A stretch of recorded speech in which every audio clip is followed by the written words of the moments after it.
বাংলাদেশ থেকে হঠাৎ করে নিজেদের কূটনীতিকদের পরিবারকে দিল্লি ফেরত পাঠানোর সিদ্ধান্ত নিয়েছে ভারত। দেশটির এই সিদ্ধান্তে প্রশ্ন উঠছে, কেন হঠাৎ কূটনীতিকদের পরিবারকে দিল্লি পাঠাচ্ছে মোদি সরকার?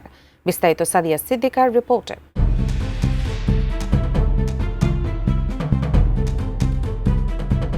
বাংলাদেশে আসন্ন জাতীয় সংসদ নির্বাচনকে কেন্দ্র করে বিরাজমান নিরাপত্তা পরিস্থিতি বিবেচনায় এক বড় ধরনের সতর্কতামূলক পদক্ষেপ গ্রহণ করেছে নয়াদিল্লি।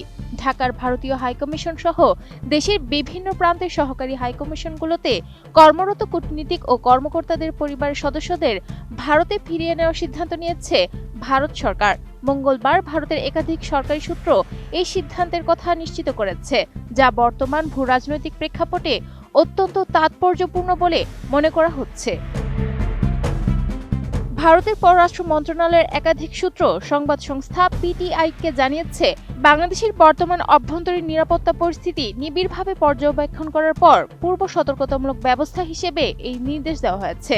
এর ফলে ভারতীয় হাইকমিশন ও সরকারি হাইকমিশনগুলোতে কর্মরত কর্মকর্তাদের উপর নির্ভরশীল ব্যক্তি বা পরিবারের সদস্যরা শিগগিরই স্বদেশে ফিরে যাবেন। নিরাপত্তা নিয়ে গভীর উদ্বেগের কারণেই নয়াদিল্লি বর্তমানে বাংলাদেশকে কূটনীতিকদের জন্য নন ফ্যামিলি পোস্টিং হিসেবে ঘোষণা করার সিদ্ধান্ত নিয়েছে। কোয়ালিটি সম্পন্ন আন্তর্জাতিক মানের still bar CSRM, committed for better still. ভারতীয় সংবাদ মাধ্যম দ্য হিন্দুর এক প্রতিবেদন অনুযায়ী কূটনীতিকদের পরিবারের সদস্যদের সরিয়ে নেওয়া হলেও মিশনগুলোর কার্যক্রমে কোনো প্রভাব পড়বে না। রাজধানী ঢাকায় অবস্থিত প্রধান হাইকমিশনের পাশাপাশি চট্টগ্রাম, সিলেট, রাজশাহী ও খুলনায় অবস্থিত সহকারী হাইকমিশনগুলো পূর্ণ সক্ষমতার সঙ্গেই তাদের দাপ্তরিক কাজ চালিয়ে যাবে।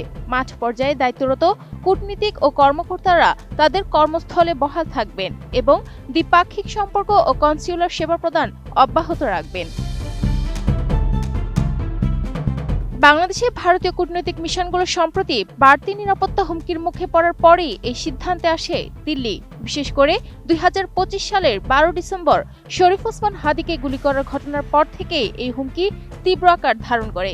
হাদিকে গুলি করা ব্যক্তিরা ক্ষমতাচ্যুত প্রধানমন্ত্রী শেখ হাসিনার মতোই ভারতে পালিয়ে গেছে, এমন খবর ছড়িয়ে পড়ার পর থেকেই ভারতীয় মিশনগুলোর বিরুদ্ধে উত্তেজনা বাড়তে থাকে। Sadia Siddika, ATN news.